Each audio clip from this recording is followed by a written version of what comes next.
আমাদেরকে বলা হয় আমরা ইহুদি খ্রিস্টানের দালাল।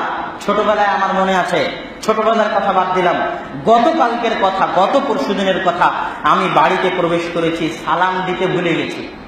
আমাদের রাজশাহী উত্তর নওদাপাড়ার বাড়িতে প্রবেশ করেছি, আমি সালাম দিতে ভুলে গেছি, আসসালামু আলাইকুম বলতে ভুলে গেছি।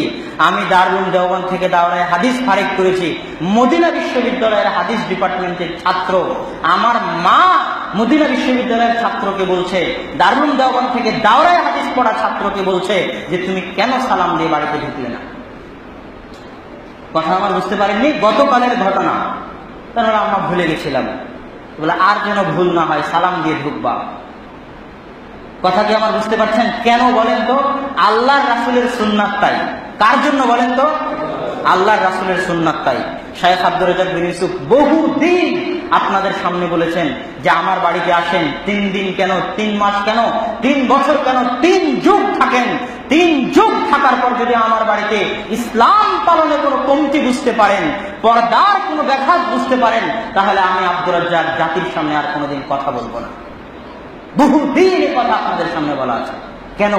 রাসূলের সুন্নাত আমরা মানার চেষ্টা করি, পারিবারিক ভাবে চেষ্টা করি। আমরা নাকি রাসূলের সামনে গোস্তাখ করি, আমরা নাকি ইহুদি খ্রিস্টানের দালাল। ছোটবেলায় মনে আছে আমার কথা, আব্বু একবার প্যান্ট শার্ট পরিধান করা যায়, এতে কোনো সন্দেহ নাই। আমি আমার আম্মার ব্যক্তিগত কথা বলছি, আমার আম্মার। আব্বু একবার আমার জন্য একটা প্যান্ট কিনে নিয়ে এসেছিল ছোটবেলা। তো আমার আম্মা ওই প্যান্টটা আগুনে জ্বালাই দিয়েছিল। আজকেও যদি আমি প্যান্ট শার্ট পরি তো আমার আম্মা বাড়িতে ভাত খেতে দিবে না। কেন? আমার আম্মা মনে করে যে প্যান্ট শার্ট হচ্ছে ইহুদি খ্রিস্টানদের পোশাক। কথা কি আমার বুঝতে পারছেন? আজকে আমি প্যান্ট শার্ট পরলে আমার বাড়িতে আমার মা খাওয়া বন্ধ করে দিবে। কেন? আমার মা মনে করে যে প্যান্ট শার্ট পরে ইহুদি খ্রিস্টানদের পোশাক, আর তুমি বলো আমরা ইহুদি খ্রিস্টানদের দালাল। কথা বুঝতে পারছেন? কয়েক বছর আগের কথা, রাজশাহীর মেয়র বসে আছে শুক্রবারের দিন, জুমার খুতবা, রাজশাহীর সম্মেলনে আব্বু আব্দুর রাজ্জাক বিন ইউসুফ খুতবা দিচ্ছেন। তো তখন রাজশাহীর যেটা রেল গেট, ওখানে কামরুজ্জামান লিটনের একটা মূর্তি তৈরি করা হচ্ছে, বাস্তব মূর্তি, মানে ছবি নয়, একদম মূর্তি। কথা বুঝতে পারছেন? একদম মূর্তি। তো ওই মেয়র পাশে বসেছিলেন। আব্বু জুমার খুতবায় বলছেন যে যারা মূর্তি তৈরি করে, কিয়ামতের দিন তাদের লাঠি দিয়ে পিটিয়ে বলা হবে যে এই মূর্তিকে আত্মা দাও। তো হাতে তার জুমার খুতবার লাঠি ছিল, তিনি লাঠি দেখায় বলছিলেন যে এইভাবে পিটিয়ে বলা হবে যে আত্মা দাও। তো এই কথা মেয়রের গায়ে লেগেছিল। তো মেয়র সম্মেলন কর্তৃপক্ষকে বলেছিল যে আমি প্রতি জুমার সময় এখানে সালাত আদায় করতে আসি, এত বড় সম্মেলন, এনাকে যেন খুতবা দিতে দেওয়া না হয়। তো পরের বারের সম্মেলনে আব্দুর রাজ্জাক বিন ইউসুফ আমার আব্বু, ওনাকে খুতবা দিতে দেওয়া হয়নি, অন্য কাউকে খুতবা দেওয়ার জন্য বলা হয়েছিল।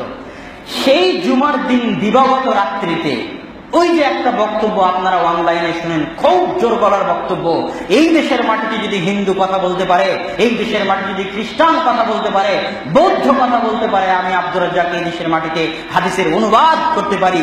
রাসূল বলেছেন, আলী তুমি ছাড়বে না কোনো উঁচু কবর, ছাড়বে না কোনো মূর্তি, সবকে ভেঙে খান খান করে দিবে।